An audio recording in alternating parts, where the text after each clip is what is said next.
Dear students, ਇਸ question ਵਿੱਚ ਅਸੀਂ ਅਧਿਐਨ ਕਰਾਂਗੇ ਕਿ ਕਿਸੇ ਸੁਸਾਇਟੀ ਦੇ ਵਿੱਚ, ਕਿਸੇ ਸਮਾਜ ਦੇ ਵਿੱਚ ਰਾਜਨੀਤਿਕ ਸਮਾਨਤਾ ਕਿਸ ਤਰ੍ਹਾਂ ਸਥਾਪਿਤ ਕੀਤੀ ਜਾ ਸਕਦੀ ਹੈ ਅਤੇ ਕਿਸ ਤਰ੍ਹਾਂ ਕਾਇਮ ਰੱਖੀ ਜਾ ਸਕਦੀ ਹੈ।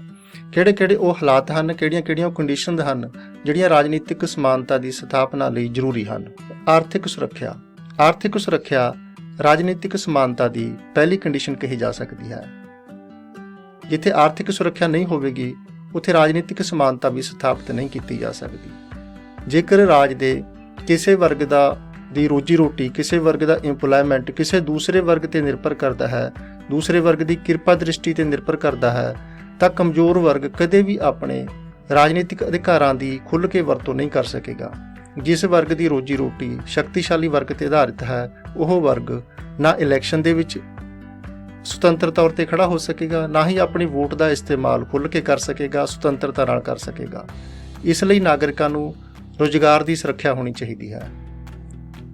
ਇਸ ਤੋਂ ਬਿਨਾਂ ਬੁਢਾਪੇ ਵਿੱਚ, ਅਪੰਗਤਾ ਆਦਿ ਦੀ ਹਾਲਤ ਵਿੱਚ ਜਦੋਂ ਕੋਈ ਵਿਅਕਤੀ ਆਪਣੀਆਂ ਬੇਸਿਕ ਜ਼ਰੂਰਤਾਂ, ਮੌਲਿਕ ਜ਼ਰੂਰਤਾਂ ਵੀ ਪੂਰੀਆਂ ਕਰਨ ਜੋਗਾ ਨਹੀਂ ਰਹਿੰਦਾ, ਤਾਂ ਉਸ ਦੀਆਂ ਮੌਲਿਕ ਜ਼ਰੂਰਤਾਂ ਪੂਰੀਆਂ ਕਰਨ ਦੀ ਜ਼ਿੰਮੇਵਾਰੀ ਸਟੇਟ ਦੀ ਹੋਣੀ ਚਾਹੀਦੀ ਹੈ, ਭਾਵ ਸਮਾਜਿਕ ਸੁਰੱਖਿਆ ਦੀ ਵਿਵਸਥਾ ਹੋਣੀ ਚਾਹੀਦੀ ਹੈ।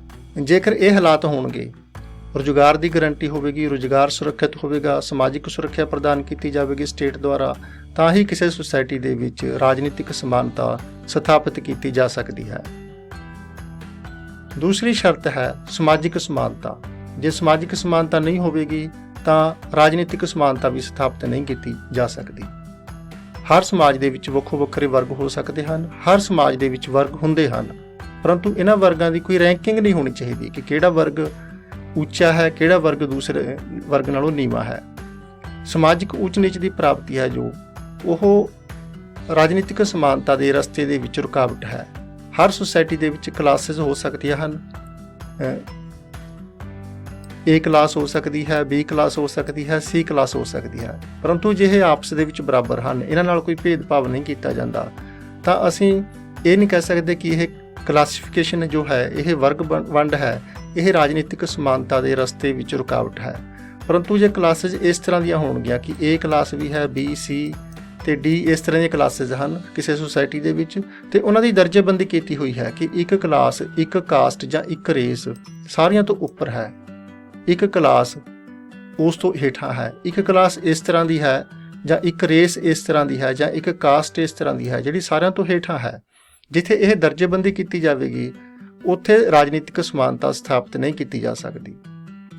ਇਸ ਲਈ ਵਖਰੇਵੇਂ ਹੋ ਸਕਦੇ ਹਨ, ਵਰਗ ਵੰਡ ਹੋ ਸਕਦੀ ਹੈ ਸੁਸਾਇਟੀ ਦੇ ਵਿੱਚ, ਪਰੰਤੂ ਵਰਗਾਂ ਦੀ ਦਰਜਾਬੰਦੀ ਨਹੀਂ ਕੀਤੀ ਹੋਣੀ ਚਾਹੀਦੀ। ਜਿੱਥੇ ਦਰਜੇਬੰਦੀ ਹੋਵੇਗੀ, ਉੱਥੇ ਰਾਜਨੀਤਿਕ ਸਮਾਨਤਾ ਵੀ ਸਥਾਪਿਤ ਨਹੀਂ ਕੀਤੀ ਜਾ ਸਕਦੀ। ਤੀਸਰੀ ਸ਼ਰਤ ਹੈ ਰਾਜਨੀਤਿਕ ਸਮਾਨਤਾ ਦੀ ਕਾਨੂੰਨੀ ਸਮਾਨਤਾ। ਕਾਨੂੰਨ ਸਾਹਮਣੇ ਸਾਰੇ ਵਿਅਕਤੀ ਸਮਾਨ ਹੋਣੇ ਚਾਹੀਦੇ ਹਨ। ਕਾਨੂੰਨ ਦੀ ਸਾਰਿਆਂ ਨੂੰ ਬਰਾਬਰ ਪ੍ਰੋਟੈਕਸ਼ਨ ਹੋਣੀ ਚਾਹੀਦੀ ਹੈ। ਜੇਕਰ ਕਿਸੇ ਸੁਸਾਇਟੀ ਵਿੱਚ ਕਾਨੂੰਨ ਕਿਸੇ ਵਿਅਕਤੀ ਨੂੰ ਜਾਂ ਵਿਅਕਤੀਆਂ ਦੇ ਕਿਸੇ ਗਰੁੱਪ ਨੂੰ ਜਨਮ, ਜਾਤ, ਰੰਗ, ਨਸਲ ਆਦਿ ਦੇ ਆਧਾਰ ਤੇ ਕੋਈ ਵਿਸ਼ੇਸ਼ ਛੋਟ ਦਿੰਦਾ ਹੈ, ਪ੍ਰਿਵਿਲੇਜਸ ਦਿੰਦਾ ਹੈ, ਜਾਂ ਕਾਨੂੰਨ ਕਿਸੇ ਵਿਅਕਤੀ ਨੂੰ, ਕਿਸੇ ਗਰੁੱਪ ਨੂੰ ਕੁਝ ਕਰਨ ਤੋਂ ਰੋਕਦਾ ਹੈ, ਉਹਨਾਂ ਤੇ ਕੋਈ ਵਿਸ਼ੇਸ਼ ਰੋਕ ਲਗਾਉਂਦਾ ਹੈ ਕਿਸੇ ਵਰਗ ਤੇ, ਚਾਹੇ ਉਹ ਕਿਸੇ ਵਿਅਕਤੀ ਨੂੰ ਜਾਂ ਕਿਸੇ ਗਰੁੱਪ ਨੂੰ ਕੋਈ ਵਿਸ਼ੇਸ਼ ਛੋਟ ਦਿੰਦਾ ਹੈ, ਚਾਹੇ ਕੋਈ ਵਿਸ਼ੇਸ਼ ਰੋਕ ਲਗਾਉਂਦਾ ਹੈ ਕਾਨੂੰਨ, ਜਿੱਥੇ ਇਸ ਤਰ੍ਹਾਂ ਦੇ ਹਾਲਾਤ ਹੋਣਗੇ ਤਾਂ ਉੱਥੇ ਰਾਜਨੀਤਿਕ ਸਮਾਨਤਾ ਸਥਾਪਿਤ ਨਹੀਂ ਕੀਤੀ ਜਾ ਸਕਦੀ। ਰਾਜਨੀਤਿਕ ਸਮਾਨਤਾ ਦੀ ਪ੍ਰਾਪਤੀ ਲਈ ਸਾਰੇ ਵਿਅਕਤੀਆਂ ਦਾ ਕਾਨੂੰਨ ਸਾਹਮਣੇ ਸਮਾਨ ਹੋਣਾ, ਬਰਾਬਰ ਹੋਣਾ ਵੀ ਜ਼ਰੂਰੀ ਹੈ। ਚੌਥੀ ਸ਼ਰਤ ਹੈ ਲੋਕਤੰਤਰੀ ਸ਼ਾਸਨ ਪ੍ਰਣਾਲੀ। ਲੋਕਤੰਤਰ ਹੀ ਇੱਕ ਇਸ ਤਰ੍ਹਾਂ ਦੀ ਸ਼ਾਸਨ ਪ੍ਰਣਾਲੀ ਹੈ ਜਿੱਥੇ ਨਾ ਤਾਂ ਕੋਈ ਪੱਕੇ ਤੌਰ ਤੇ ਸ਼ਾਸਕ ਹੁੰਦਾ ਹੈ ਜਿਹੜਾ ਸ਼ਾਸਨ ਕਰਦਾ ਹੈ, ਨਾ ਹੀ ਪੱਕੇ ਤੌਰ ਤੇ ਕੋਈ ਸ਼ਾਸਿਤ ਹੁੰਦਾ ਹੈ ਜਿਸ ਤੇ ਸ਼ਾਸਨ ਕੀਤਾ ਜਾਂਦਾ ਹੈ।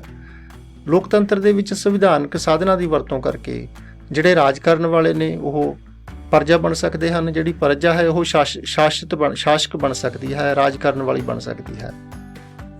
ਹਰ ਕਿਸੇ ਦੀ ਵੋਟ ਦੀ ਕੀਮਤ ਬਰਾਬਰ ਹੋਣ ਕਰਕੇ ਰਾਜਨੀਤਿਕ ਲੋਕਤੰਤਰ ਦੇ ਵਿੱਚ ਰਾਜਨੀਤਿਕ ਸਮਾਨਤਾ ਦੇ ਚਾਂਸਸ ਵਧੇਰੇ ਹੁੰਦੇ ਨੇ ਮੇਨਟੇਨ ਕਰਨ ਦੇ, ਰਾਜਨੀਤਿਕ ਸਮਾਨਤਾ ਸਥਾਪਿਤ ਹੋਣ ਦੇ। ਪੰਜਵੀਂ ਸ਼ਰਤ ਹੈ ਸ਼ਕਤੀਆਂ ਦਾ ਵਿਕੇਂਦਰੀਕਰਨ ਹੋਣਾ ਚਾਹੀਦਾ ਹੈ। ਪਾਵਰਸ ਨੇ ਜਿਹੜੀਆਂ ਉਹ ਡੀਸੈਂਟਰਲਾਈਜ਼ਡ ਹੋਣੀ ਚਾਹੀਦੀਆਂ ਹਨ। ਰਾਜਨੀਤਿਕ ਸਮਾਨਤਾ ਤਾਂ ਹੀ ਸਥਾਪਿਤ ਕੀਤੀ ਜਾ ਸਕਦੀ ਹੈ। ਵਿਕੇਂਦਰੀ ਹੋਣ ਦੇ ਨਾਲ ਸ਼ਾਸਨ ਦਾ ਆਧਾਰ ਵਿਸ਼ਾਲ ਹੁੰਦਾ ਹੈ। ਵਿਕੇਂਦਰੀਕਰਨ ਦਾ ਭਾਵ ਹੈ ਕਿ ਸਾਰੀਆਂ ਜੋ ਸ਼ਕਤੀਆਂ ਨੇ ਕੇਂਦਰ ਸਰਕਾਰ ਕੋਲ ਹੀ ਨਾ ਹੋਣ, ਕੁਝ ਸ਼ਕਤੀਆਂ ਰਾਜ ਸਰਕਾਰਾਂ ਕੋਲ ਵੀ ਹੋਣ, ਕੁਝ ਸ਼ਕਤੀਆਂ, ਕੁਝ ਜ਼ਿੰਮੇਵਾਰੀਆਂ ਸਥਾਨਕ ਸਰਕਾਰਾਂ ਕੋਲ ਵੀ ਹੋਣ। ਜਿਵੇਂ ਪੰਜਾਬ, ਇੰਡੀਆ ਦੇ ਵਿੱਚ ਅਸੀਂ ਕਹਿ ਸਕਦੇ ਹਾਂ ਕਿ ਕੁਝ ਸ਼ਕਤੀਆਂ ਕੇਂਦਰ ਸਰਕਾਰ ਕੋਲ, ਕੁਝ ਰਾਜ ਸਰਕਾਰਾਂ ਕੋਲ ਅਤੇ ਕੁਝ ਪਿੰਡਾਂ ਦੀਆਂ ਪੰਚਾਇਤਾਂ ਕੋਲ ਜਾਂ ਸ਼ਹਿਰਾਂ ਦੀਆਂ ਲੋਕਲ ਜੋ ਮਿਊਨਿਸਪਲ ਕਮੇਟੀਜ਼ ਬਣਦੀਆਂ ਨੇ ਉਹਨਾਂ ਕੋਲ ਵੀ ਹੋਣ। ਇਸ ਨੂੰ ਅਸੀਂ ਡੀਸੈਂਟਰਲਾਈਜੇਸ਼ਨ ਕਹਿੰਦੇ ਹਾਂ। ਹੇਠਲੇ ਪੱਧਰ ਤੇ ਸਾਰੇ ਲੋਕ ਭਾਗ ਲੈਂਦੇ ਨੇ ਰਾਜਨੀਤੀ ਦੇ ਵਿੱਚ, ਉੱਪਰਲੇ ਪੱਧਰ ਤੇ ਸਾਰੇ ਲੋਕ ਭਾਗ ਨਹੀਂ ਲੈ ਸਕਦੇ। ਇਸ ਲਈ ਜਿੰਨੀਆਂ ਸ਼ਕਤੀਆਂ ਹੇਠਾਂ ਵੱਲ ਨੂੰ ਆਉਣਗੀਆਂ, ਜਿੰਨੀਆਂ ਵਿਕੇਂਦਰੀਕ੍ਰਿਤ ਹੋਣਗੀਆਂ, ਰਾਜਨੀਤਿਕ ਸਮਾਨਤਾ ਉਨੀ ਜ਼ਿਆਦਾ ਮਜ਼ਬੂਤ ਹੁੰਦੀ ਹੈ। ਵਿਕੇਂਦਰੀਕਰਨ ਰਾਜਨੀਤਿਕ ਸਮਾਨਤਾ ਨੂੰ ਸਥਾਪਿਤ ਰੱਖਣ ਵਿੱਚ ਅਸੀਂ ਕਹਿ ਸਕਦੇ ਹਾਂ ਬਹੁਤ ਜ਼ਿਆਦਾ ਸਹਾਈ ਹੁੰਦਾ ਹੈ। ਰਾਜਨੀਤਿਕ ਸਮਾਨਤਾ ਦੀ ਸਥਾਪਨਾ ਲਈ 6ਵੀਂ ਸ਼ਰਤ ਹੈ ਸੰਚਾਰ ਸਾਧਨਾਂ ਦੀ ਸੁਤੰਤਰਤਾ ਅਤੇ ਨਿਰਪੱਖਤਾ। ਰਾਜਨੀਤਿਕ ਘਟਨਾਵਾਂ ਪ੍ਰਤੀ ਜੋ ਸਾਡੀ ਪ੍ਰਤੀਕਿਰਿਆ ਬਣਦੀ ਹੈ, ਜੋ ਪਬਲਿਕ ਓਪੀਨੀਅਨ ਬਣਦਾ ਹੈ, ਉਹ ਉਸ ਇਨਫੋਰਮੇਸ਼ਨ ਦੇ ਆਧਾਰ ਤੇ ਹੀ ਬਣਦਾ ਹੈ ਜਿਹੜੀ ਸਾਨੂੰ ਵੱਖੋ ਵੱਖਰੇ ਸੰਚਾਰ ਸਾਧਨਾਂ ਤੋਂ, ਜਿਵੇਂ ਅਖਬਾਰਾਂ ਤੋਂ, ਟੀਵੀ ਚੈਨਲਾਂ ਤੋਂ ਪ੍ਰਾਪਤ ਹੁੰਦੀ ਹੈ। ਜੇਕਰ ਸੰਚਾਰ ਦੇ ਸਾਧਨ ਨੇ ਜਿਹੜੇ ਉਹ ਰਾਜਨੀਤਿਕ ਪਾਰਟੀਆਂ ਦੇ ਪ੍ਰਭਾਵ ਤੋਂ, ਡਰ ਤੋਂ ਫ੍ਰੀ ਹੋਣੇ ਚਾਹੀਦੇ ਹਨ ਅਤੇ ਆਰਥਿਕ ਸ਼ਕਤੀ ਦੇ ਪ੍ਰਭਾਵ ਤੋਂ ਵੀ ਫ੍ਰੀ ਹੋਣੇ ਚਾਹੀਦੇ ਹਨ। ਭਾਵ ਨਾ ਤਾਂ ਰਾਜਨੀਤਿਕ ਦਲਾਂ ਦੇ ਟੀਵੀ ਚੈਨਲ ਹੋਣੇ ਚਾਹੀਦੇ ਹਨ, ਨਾ ਉਹਨਾਂ ਦੇ ਪ੍ਰਭਾਵ 'ਚ ਹੋਣੇ ਚਾਹੀਦੇ ਹਨ, ਅਤੇ ਨਾ ਹੀ ਜਿਹੜੇ ਵਪਾਰਕ ਘਰਾਣੇ ਨੇ ਉਹਨਾਂ ਦੀ ਮਲਕੀਅਤ ਹੋਣੇ ਚਾਹੀਦੇ ਹਨ। ਜਿਹੜੇ ਸੰਚਾਰ ਸਾਧਨ ਰਾਜਨੀਤਿਕ ਦਲਾਂ ਦੇ ਪ੍ਰਭਾਵ ਅਧੀਨ ਹੁੰਦੇ ਹਨ ਜਾਂ ਪ੍ਰਾਈਵੇਟ ਕੰਪਨੀਆਂ ਦੀ, ਕਾਰਪੋਰੇਟਸ ਦੀ ਮਲਕੀਅਤ ਹੁੰਦੇ ਹਨ, ਉਹ ਲੋਕਾਂ ਤੱਕ ਸਹੀ ਇਨਫੋਰਮੇਸ਼ਨ ਨਹੀਂ ਪਹੁੰਚਾਉਂਦੇ। ਉਹ ਸਿਰਫ ਉਹੀ ਇਨਫੋਰਮੇਸ਼ਨ ਪਹੁੰਚਾਉਂਦੇ ਹਨ ਜਿਹੜੀ ਉਹਨਾਂ ਦੇ ਮਾਲਕਾਂ ਨੂੰ ਚੰਗੀ ਲੱਗਦੀ ਹੈ, ਉਹਨਾਂ ਦੇ ਮਾਲਕਾਂ ਦੇ ਹਿੱਤ ਵਿੱਚ ਹੁੰਦੀ ਹੈ। ਇਸ ਤਰ੍ਹਾਂ ਸੰਚਾਰ ਸਾਧਨ ਨਾ ਬਣ ਕੇ ਉਹ ਸਿਰਫ ਪ੍ਰਚਾਰ ਸਾਧਨ ਬਣ ਜਾਂਦੇ ਹਨ, ਮੀਨਸ ਆਫ ਕਮਿਊਨੀਕੇਸ਼ਨ ਤੋਂ ਮੀਨਸ ਆਫ ਪ੍ਰੋਪੇਗੈਂਡਾ ਬਣ ਕੇ ਰਹਿ ਜਾਂਦੇ ਹਨ।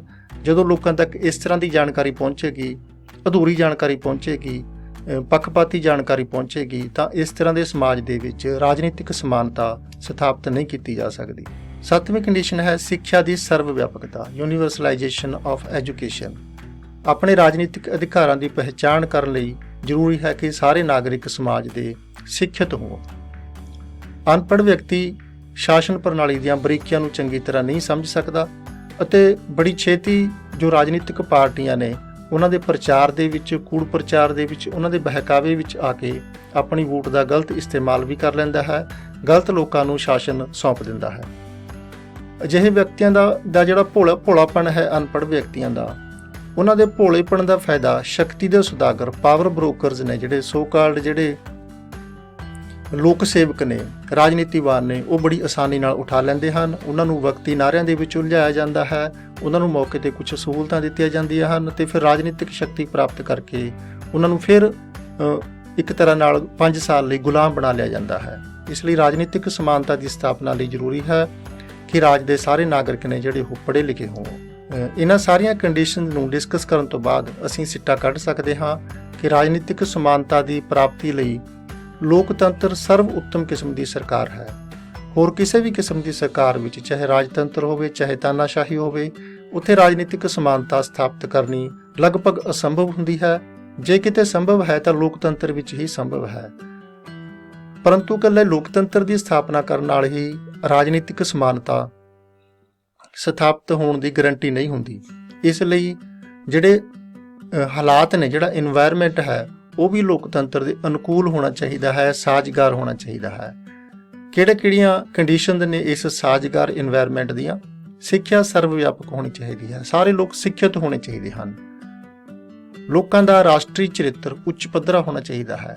ਭਾਵ ਇਹ ਨਹੀਂ ਹੈ ਕਿ ਉਹ ਛੋਟੇ-ਮੋਟੇ ਲਾਲਚ ਦੇ ਵਿੱਚ ਜਾਂ ਜਾਤੀ ਧਰਮ ਦੇ ਕਿਸੇ ਬਹਿਕਾਵੇ ਦੇ ਵਿੱਚ ਆ ਕੇ ਆਪਣੀ ਵੋਟ ਦਾ ਇਸਤੇਮਾਲ ਕਰਦੇ ਨੇ। ਉਹਨਾਂ ਨੂੰ ਜੋ ਸੁਸਾਇਟੀ ਦੀਆਂ ਕਦਰਾਂ ਕੀਮਤਾਂ ਨੇ, ਸੁਸਾਇਟੀ ਦੀਆਂ ਜ਼ਰੂਰਤਾਂ ਨੇ, ਉਹਨਾਂ ਦੇ ਅਨੁਸਾਰ ਆਪਣੇ ਰਾਜਨੀਤਿਕ ਅਧਿਕਾਰਾਂ ਦੀ ਵਰਤੋਂ ਕਰਨੀ ਚਾਹੀਦੀ ਹੈ। ਸਮਾਜਿਕ ਅਤੇ ਆਰਥਿਕ ਖੇਤਰ ਵਿੱਚ ਸਮਾਨਤਾ ਹੋਣੀ ਚਾਹੀਦੀ ਹੈ। ਜਿੱਥੇ ਅਸਮਾਨਤਾਵਾਂ ਹੋਣਗੀਆਂ ਸਮਾਜਿਕ ਖੇਤਰ ਵਿੱਚ, ਆਰਥਿਕ ਖੇਤਰ ਵਿੱਚ, ਉੱਥੇ ਵੀ ਰਾਜਨੀਤਿਕ ਸਮਾਨਤਾ ਸਥਾਪਿਤ ਕਰਨੀ ਲਗਭਗ ਅਸੰਭਵ ਹੋ ਜਾਂਦੀ ਹੈ।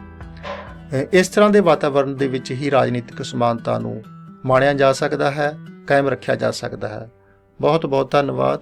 Good luck.